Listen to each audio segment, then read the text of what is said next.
नागौर में किस ओर लेगा ऊंट करवट, शह और मात के खेल में कौन मारेगा बाजी इस बार, बताएंगे आपको आज के इस विश्लेषण में।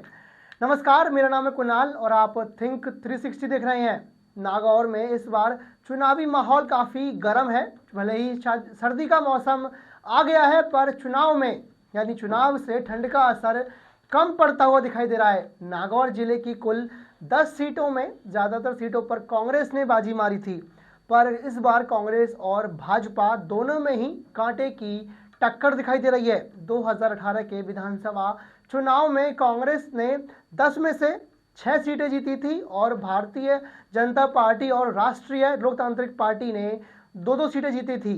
सीटों के लिहाज से अगर बात करें तो इस बार माहौल एक तरफा नहीं है। कांग्रेस और भाजपा ने दोनों में ही कांटे की टक्कर है, लेकिन तीसरे मोर्चे के रूप में राष्ट्रीय लोकतांत्रिक पार्टी और आम आदमी पार्टी दोनों ही पार्टियां अपने पांव पसार रही हैं और दोनों ही पार्टियां इस बार चुनाव में मजबूती से अपनी उपस्थिति दर्ज करवा रही हैं।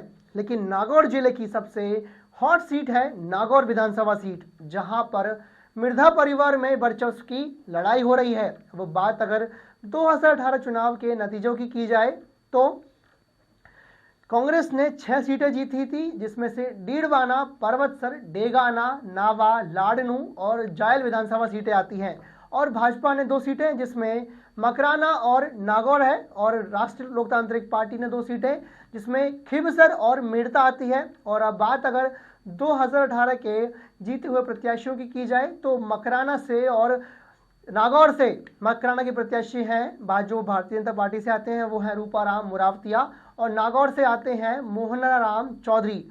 और राष्ट्रीय लोकतांत्रिक पार्टी की अगर बात की जाए तो खीवसर से हनुमान बेनीवाल के छोटे भाई नारायण बेनीवाल आते हैं और मेड़ता से जीती हुई विधायक हैं इंदिरा बावरी।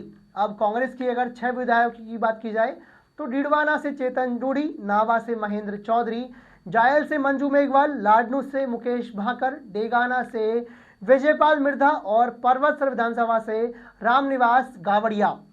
अब 10 विधानसभा सीटों की अगर बात की जाए तो नागौर में कांग्रेस के हरेंद्र मिर्धा और भाजपा की ज्योति मिर्धा में सीधी टक्कर है। पीएम मोदी ने यहां पर एक जनसभा को भी संबोधित किया था, पर पीएम मोदी की रैली के बावजूद ज्योति मिर्धा की जीत पक्की नहीं हुई है। पिछली बार भाजपा के मोहन राम चौधरी ने कांग्रेस के हबीबुर रहमान को हराया था। अब बात अगर डीडवाना की जाए तो इस बार डीडवाना में मुकाबला चतुष्कोणीय है। आम आदमी पार्टी के उम्मीदवार रामनिवास रॉयल और निर्दलीय यूनुस खान, जी हां, वही यूनुस खान जिन्हें जो पूर्व मुख्यमंत्री वसुंधरा राजे के खास भी रहे हैं और इस बार उन्हें टिकट नहीं दिया गया, तो यूनुस खान इस बार बागी होकर निर्दलीय चुनाव लड़ रहे हैं और भाजपा के जितेंद्र जोधा और कांग्रेस के चेतन डूडी के सामने अपनी हुकार भर रहे हैं। मकराना में भाजपा उम्मीदवार सुमिता भीचर और कांग्रेस के जाकिर हुसैन गैसावत में सीधी टक्कर है। इस कांटे की टक्कर में महिला वोटर से भाजपा उम्मीदवार सुमिता भीचर कांग्रेस के जाकिर हुसैन गैसावत पर भारी पड़ती हुई नजर आ सकती है। 2018 में भाजपा के रूपाराम मुरावतिया ने जाकिर हुसैन गैसावत को हराया था। खीवसर में भी इस बार मामला चतुष्कोणीय है। राष्ट्रीय लोकतांत्रिक पार्टी के उम्मीदवार हनुमान बेनीवाल और निर्दलीय दुर्गढ़ सिंह की टक्कर है। भाजपा उम्मीदवार रेवंत राम डांगा और कांग्रेस के उम्मीदवार तेजपाल मिर्जा की सीधी टक्कर हनुमान बेनीवाल से है, क्योंकि राष्ट्रीय लोकतांत्रिक पार्टी के उम्मीदवार हनुमान बेनीवाल की जीत की संभावना इसलिए बनती है क्योंकि खिवसर पहले से ही आरएलपी के खाते में था और जो कि 2018 में आरएलपी के खाते में 3 सीटें थीं, जिसमें से एक खिवसर सीट है जहां के विधायक नारायण बेनीवाल थे। जायल की अगर बात की जाए तो जायल में कांग्रेस उम्मीदवार मंजू मेघवाल और बीजेपी की मंजू बागवार में सीधी टक्कर है। इस बार कांटे की टक्कर में कांग्रेस भाजपा पर भारी पड़ती हुई नजर आ सकती है, क्योंकि 2018 के चुनाव में मंजू मेघवाल 68,415 वोटों से अनिल बारूपाल को हराकर सत्ता में आई थी। इसलिए इस बार भी कहीं ना कहीं मंजू मेघवाल मजबूत स्थिति में है।